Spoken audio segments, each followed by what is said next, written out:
হে everyone, তো সবাইকে good morning. তো দেখো আমিও সকাল সকালে চলে এসেছি আর একটা ব্লগ নিয়ে। তো আমি ঘুম থেকে উঠে পড়েছি। তো ঘুম থেকে উঠে দেখো বিছানাটা পরিষ্কার করছি। তো বিছানাটা এমন হয়ে যায়, আমার যেহেতু বাচ্চা আছে, একদম কি বলবো, বিছানাটার হাল একদম পুরো হালুয়া টাইট হয়ে যায়।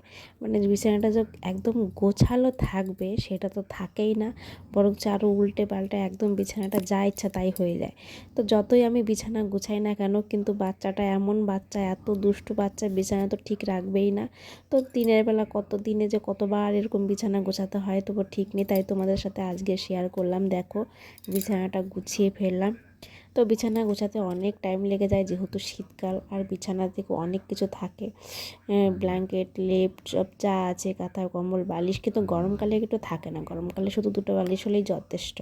আর এখন দেখো শীতকালে কত কিছু থাকে, মানে এগুলো গোছাতে গোছাতেই আধা বেলা হয়ে যায়। তারপরে দেখো বন্ধুরা, আমার মেয়েটা এত কান্না করছিল, এত কান্না করছিল, মানে কি বলবো। তারপর ওকে আমি সামলে নিয়ে তারপরে আবার শুরু করে দিলাম বিছানা গোছানোর জন্য।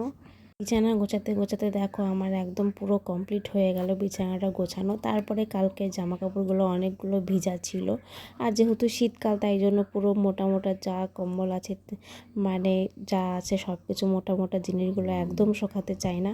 আর বাচ্চাদের যেহেতু সব কিছুই মোটা মোটা জিনিস, তাই জন্য দেখো শোকাতে চায় না। তাই জন্য কালকে একদম যে যত ভিজা জামা কাপড় ছিল সেগুলো আমি মেলে দিয়েছিলাম, আর শুকিয়েও গেছে, সেটা আমি ভাঁজ করেও নিয়েছি। আর এখানে দেখো আমার বাচ্চাটা এত দুষ্টুমি করছে, এত দুষ্টুমি করছে বলার মতো না। যতই আমি শোকেসটা আটকাচ্ছি ও ততই আরও খুলে দিচ্ছে।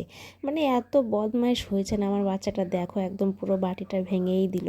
মানে প্রত্যেক দিন এত দুষ্টুমি করে, এত আকাম করে, মানে কি বলবো। আর আমার মতো এরকম কার কার বাচ্চা এত দুষ্টুমি করে সেটা একটু জানিও তো। আর ও এত ভদ্র ছিল আগে, সেটা বলার মতো না, কিন্তু এখন এত অভদ্র হয়েছে, মানে কি বলবো আর কি বলবো।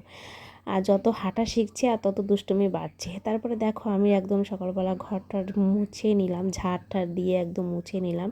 আর সকালবেলা যত দেখবা ঘরটার মুছে, সকালবেলা এটা তো করতেই হবে, এগুলো না করলেই হয় না। বাসি ঘর যেহেতু, বাসি ঘর হলে সেটা ঝাড় দিতে হবে, আবার মুছলেও হবে। তো মুছলে ভালোই লাগে, খারাপ লাগে না। প্রত্যেক দিন এটা তো বউদের বাড়ির নিয়ম, সবাই এই কাজগুলো করে, তাই আমিও কাজগুলো করছি। আর দেখো আমি তোমাদের সাথে সব কিছুই শেয়ার করছি। তো ভাবছি এখন থেকে সব একটু একটু করে ব্লগ দেব।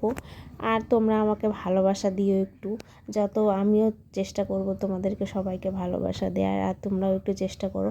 তারপরে দেখো আমি সকালবেলা উঠানটা একদম ঝাড় দিয়ে নিলাম। সকালবেলা আশিবাসি সেরে একদম পরিষ্কার হয়ে গেল, আমার সব কাজ কমপ্লিট। তারপর এখন রান্না বসে দেবো। সবাই ভালো থেকো, টাটা।